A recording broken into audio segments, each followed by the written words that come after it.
got a different thing on the front now too. Yeah, they pulled that other one off there. Put the old one back.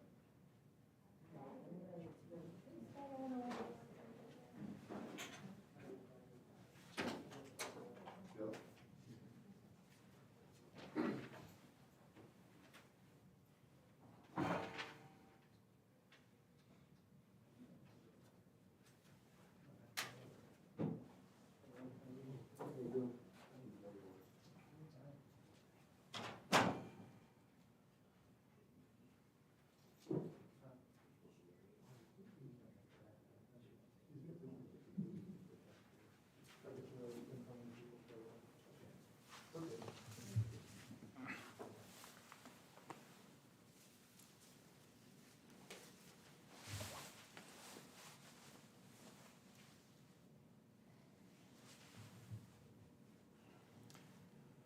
Good morning.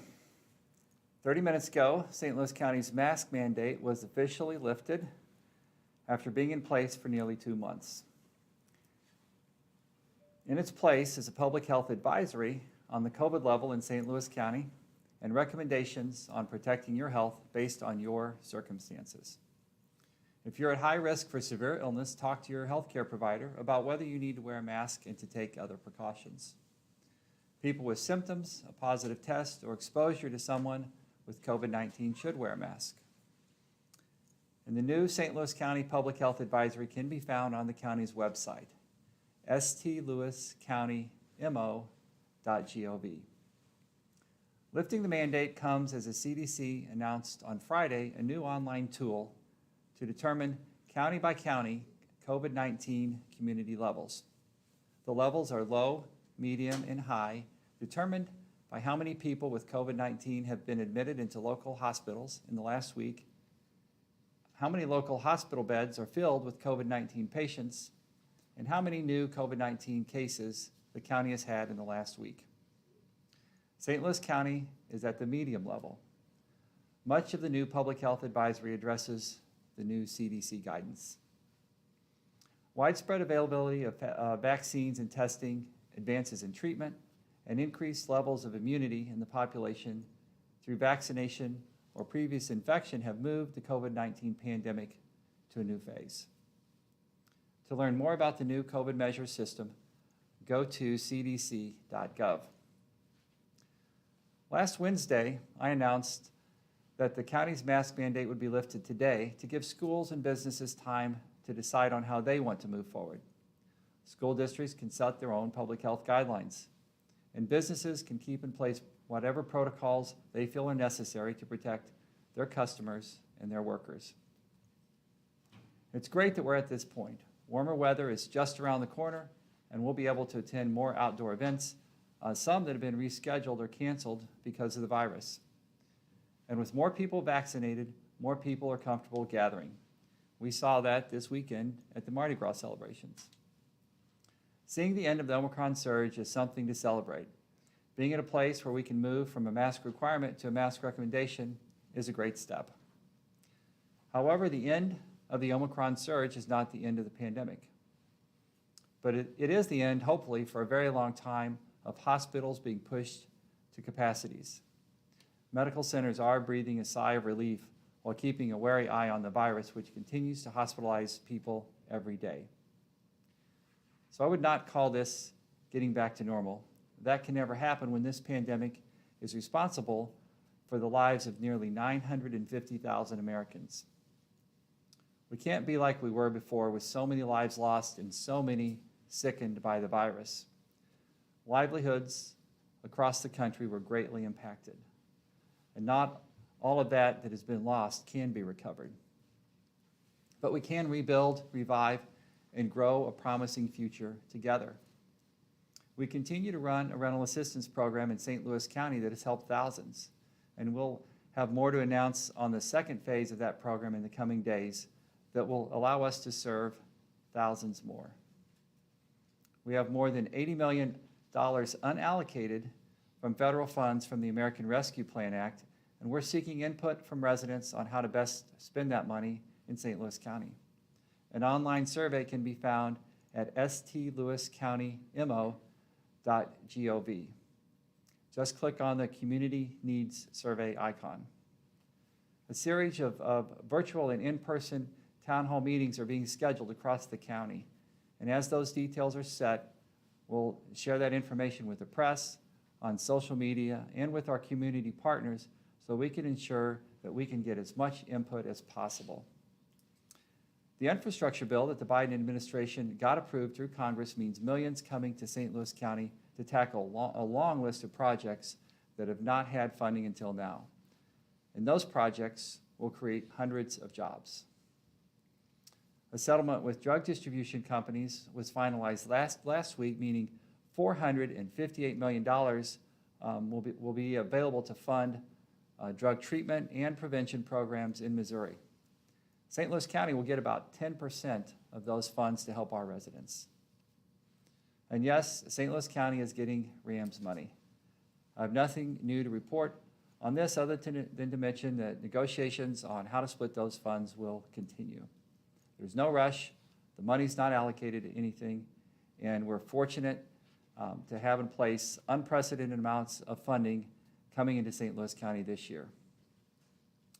So if you want to continue wearing a mask, please do so. We know many people are not yet ready to toss them, and our youngest children are not yet eligible for the vaccine. Some people have health issues that make it hard for their bodies to push back against the virus. And some people just don't want to go into an indoor space where the status of others is unknown. So let's hope that there are no more variants to send us back into any type of restrictions. That is not a direction that we want to go. Thank you, and I would be glad to answer any questions. Dr. Page, could you talk to me a little bit about Tim Fitch? He says that you don't have the authority to terminate the mandate since it was taken by a vote by the council. It says that the council would be the ones to terminate. Can you talk to me a little bit about that? The question is about a council member who believes that we can't terminate a mandate. We have had a long list of disagreements with several council members for the past few years about public health orders. Some of them have been litigated. St. Louis County's position has always held up in that litigation, and I just don't agree. Our health department doesn't agree with his interpretation, and that's all I have to say. What should the takeaway be for people who hear this today? Dr. Page, should it be that COVID is on the way to being over, this is a step in the right direction? What do you think the key takeaway for people when they hear that the mandate is over should be today? Well, the key takeaway is that St. Louis County has come a long way. Our vaccination rate's headed in the right direction, but it's not where we want it to be yet.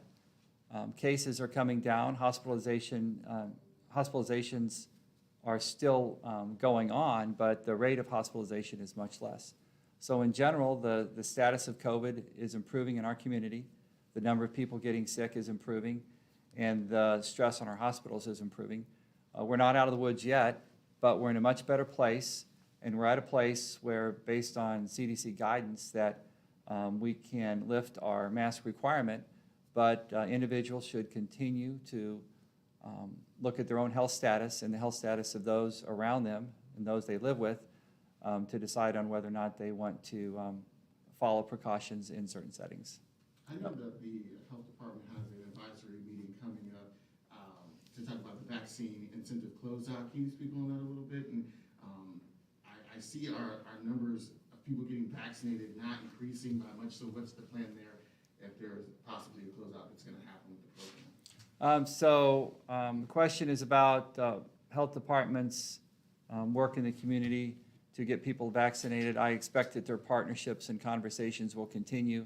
The amount of resources spent on vaccine education may shift, but I'm sure the health department will continue to work with community partners to try and get people vaccinated. Any other questions? Yes. Let's see. There is another memorandum that was sent out by Tim Fitch talking about the weekly testing that they do, and they say they have anecdotal evidence from employees saying that they're not getting their tests back within that 5-day window, and so it almost seems senseless for them to be getting tested weekly because they're not getting the results. Can you talk to that? The question about employee testing moving forward will be discussed with the health department, and we'll decide whether or not we need to make any changes. I don't have a recommendation from the health department at this time. I expect that the council will talk about that some tomorrow too. Dr. Page, do you have any, you mentioned in your comments, do you have any timeline for when we might know anything about the Rams money? No timeline, no. Is there any requirement for when you have to have something done there? A question about the Rams money and the requirement for the settlement. No, there's no requirement right now. We're focused on a lot of other things in the community, working very closely with the city of St. Louis on many partnerships, including the response to the pandemic. We just finished last week the opioid settlement, which was taking a lot of our time and resources in that negotiation with the Attorney General's office and opioid manufacturers and distributors across the country. So we've had a lot going on. Do you envision a scenario where a mask mandate could come back? The question is about a scenario where mask mandate would come back. It's hard to say. It doesn't appear like we're headed in that direction. I believe the variables that drive a mask mandate, infection rate and hospitalizations, are not headed in the direction where we would be concerned about that right now. The vaccination rate, although it isn't where we want it to be, is still a lot better than it was a year ago or even a few months ago. So all the things that drive a mask mandate aren't there. Who knows what the future brings next winter with another variant? We'll see. But I think we're in a much better place as a community and a much better place as a country in responding to the COVID pandemic. You touched a little bit on the RAM settlement coming from up above. The question is, are you able to speak to where it's being kept, if it's losing money or if it's being invested at this point or gaining money? Some feel that it might be a little secretive as to what's really happening with hundreds of millions of dollars, and so I wonder if you might be able to speak to that. The question about the Rams settlement and what's happening right now, it's currently being held in a trust. Is that gain or losing? It's a trust. Yeah.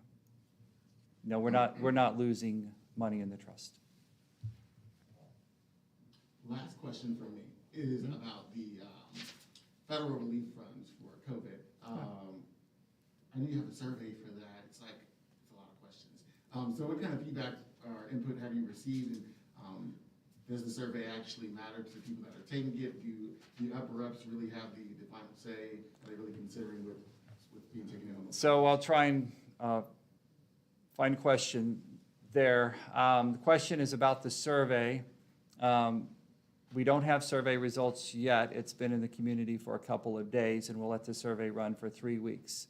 After the survey is done, then we'll have a process to compile that and interpret it, and then we'll provide that information to our county staff and our county council members. In the end, the county council members will determine the appropriation, and my administration will implement those programs over time. We have 3 years to appropriate the funds and 5 years to get them spent. Okay, thanks. Thanks, Jess.